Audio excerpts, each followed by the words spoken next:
안녕하세요. 다들 좋은 하루 보내고 계신가요? 최근에 일론 머스크에 대한 적개심이 커져서 테슬라 주가가 반토막이 나고 테슬라 주가가 곧 100불 밑으로 떨어지고 자율주행도 웨이모한테 밀려서 결국 망할 거라고 말씀하신 분들이 계신 것 같습니다. 자, 반면에 런 베런이나 캐시 우드 같은 경우에는 여전히 테슬라가 한 주당 2,500불 이상 오를 거라고 말하고 있고 지금처럼 테슬라 주가가 크게 떨어졌을 때가 기회라고 말하고 있는데요. 오늘 영상에서는 제가 패션 서비스 멤버분들과 지난주에 나눴던 테슬라에 대한 제 생각과 최근에 테슬라의 긍정적인 뉴스들을 편집해서 준비해 봤고요. 테슬라의 주식 차트도 분석을 하면서 제가 눈여겨보는 지점들과 중요한 지지선 그리고 저항선들을 나눠봤습니다. 자, 영상 마지막 부분에는 팔란티어 주식의 차트를 분석한 부분도 편집해서 준비를 해봤는데요. 테슬라와 팔란티어 주식에 관심 있으신 분들에게 조금이라도 도움이 되었으면 좋겠습니다. 자, 그러면 디스크만만 듣고 영상 바로 보도록 하겠고요. 오늘 나눌 영상의 내용은 제 개인적인 생각이자 저만의 차트 분석을 토대로 난 내용이니 참고만 하시기 바라겠습니다. 제가 만든 컨텐츠들은 어디까지나 정보 전달을 위한 영상들이기 때문에 절대 영상만 보시고 주식들을 매수 매도하지 마시기 바라고요.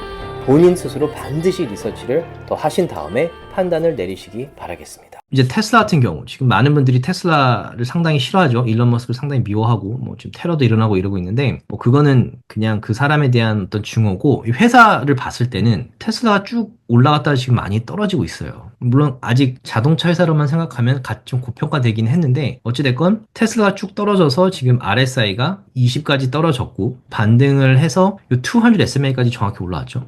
차트가 정확해요.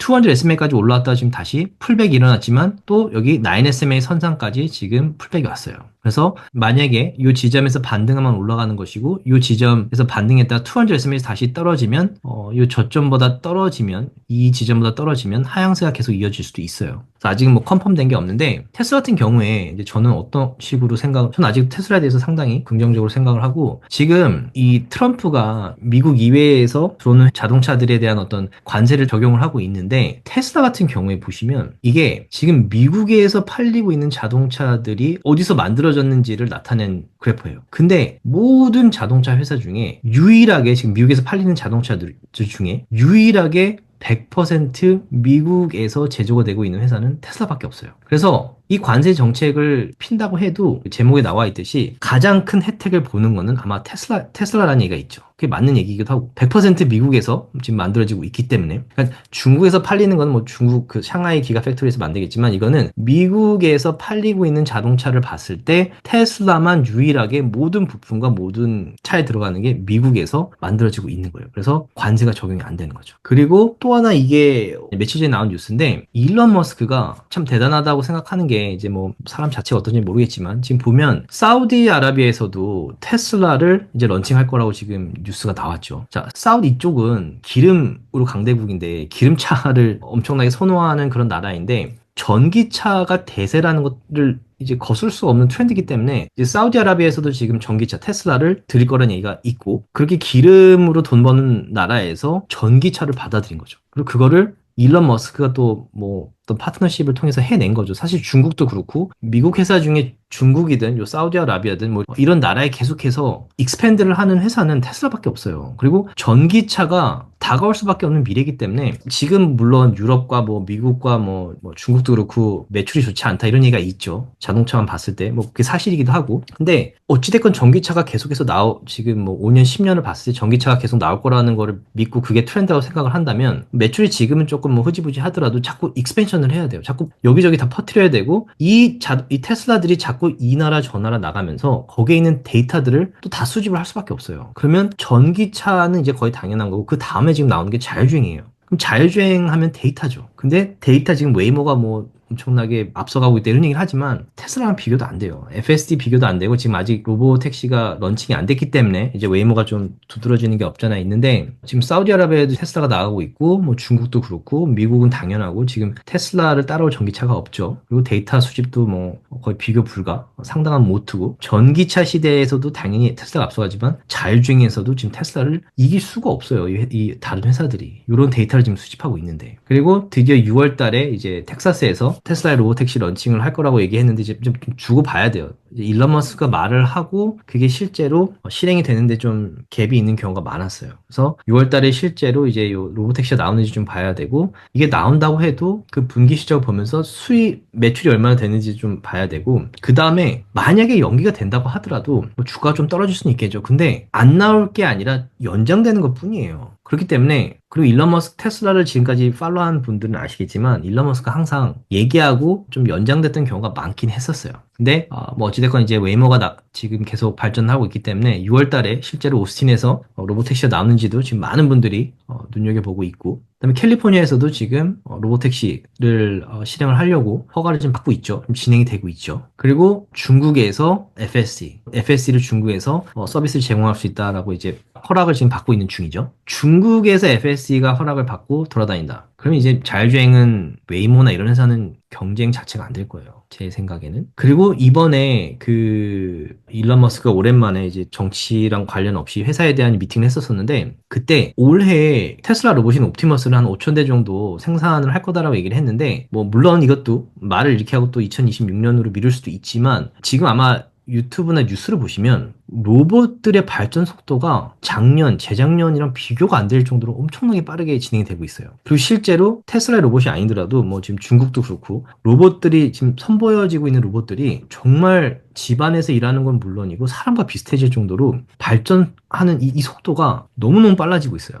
그리고 심지어는 로봇의 근육 같은 것도 뭐 입혀서 정말 사람처럼 보이게 하고 있고 그리고 인공지능까지 탑재하고 이 앱으로 내가 이렇게 얼굴을 움직이고 말을 하면 그게 로봇에 그대로 나타나게 하는 이런 기술도 지금 나오고 있더라고요. 그래서 테슬라가 올해 뭐 5천 대를 내놓는다고 하긴 했는데 이게 뭐 실현이 될지는 모르겠지만 로보택시랑 똑같아요. 이게 연기가 될 수는 있지만 안 나오지는 않을 거고 그리고 테슬라 옵티머스에 테슬라의 그 FSD에 있는 머신러닝을 탑재를 하기 때문에 인공지능도 옵티머스만한 인공지능이 없을 거라고 생각을 해요. 그리고 이게 이제 로봇 시대도 전기차처럼 이제 거스를 수가 없는 트렌드예요. 저는 이 로봇이 집에서 이제 실제로 일을 하고 아니면 회사나 뭐 이런 데에서 보일 날이 생각보다 훨씬 빠르게 올 거라고 생각을 해요. 그래서 로봇들이 등장을 하고 나면 이 로봇 분야, 이 비즈니스만으로도 테슬라한테는, 그러니까 옵티머스 같은 경우에 엄청난 매출을 가져다 줄 거예요. 그리고 제가 누누이 말씀드리지만 테슬라는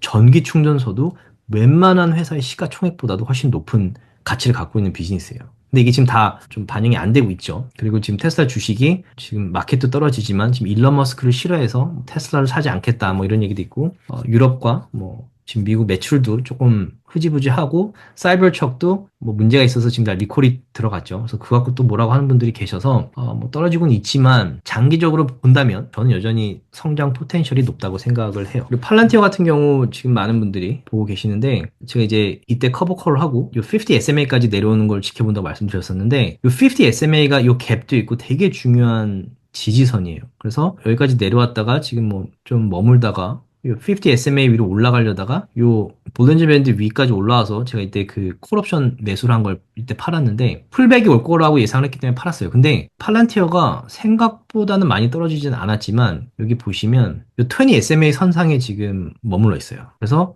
이것도 RSI도 지금 내려오기 때문에 다음 주에 이게 이 볼린저 밴드 밑에까지 내려오는지를 좀 봐야 되고 주가가 떨어질 수는 있어요. 그리고 지금 사실 상당히 고평가된 상태이긴 해요. 근데 팔란티어라는 회사의 주식을 매수하고 이제 이 회사를 팔로우 하신다면 이 주식을 사면 그 회사를 반드시 팔로우를 하는 게 맞겠죠. 근데 보시면 팔란티어는 매 분기마다 성장성이 상당히 높아요. 그리고 뭐 순수익, 매출, 뭐 캐시플로우 상당히 좋고 들고 있는 캐시도 어마어마한데 여기 보시면 2025년도에도 지금 계속해서 파트너십을 늘리고 있어요. 그러니까 성장을 하고 있어요. 그리고 팔란티어가 지금 크게 성장을 하려면 아직도 성장할 포텐셜이 너무 많다고 생각을 해요. 그래서 장기 투자를 하고 있는데 이 정부와의 계약에 있어서는 팔란티어가 거의 독보적이고 지금 커머셜 회사들, 그러니까 커머셜 비즈니스와의 파트너십도 여기 보시면 뭐 2월도 그렇고 3월도 그렇고 지금 계속해서 늘리고 있어요. 그래서 이 회사도 지금 수치상으로는 뭐 고평가되긴 했지만 회사의 성장성을 봤을 때 이제 분기 시적 발표가 나야 알겠지만 정확히 알겠지만 이 회사를 팔로우 하시면 이게 매달 뭐가 있어요. 매달 무슨 파트너십, 매달 어떤 뭐 리뉴얼 이런 게 계속 나오고 있고 이제는 팔란티어의 서비스, 뭐 파운드리나 이런 거를 쓰지 않으면 이 회사들도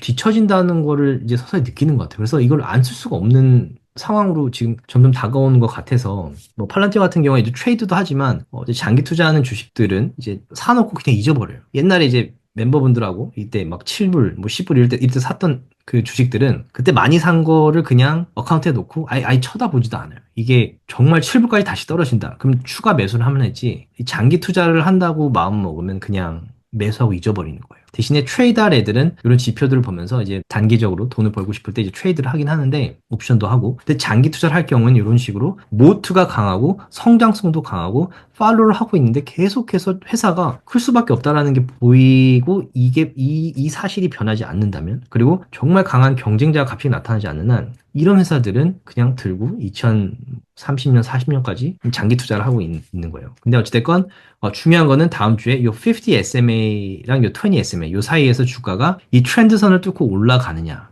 아니면 요걸 뚫고 다시 200 SMA까지 떨어지느냐 요걸 조금 보셔야 될 것 같아요. 조금이라도 도움이 되셨다면 주위 분들과 나눠주셨으면 너무 고맙겠고요.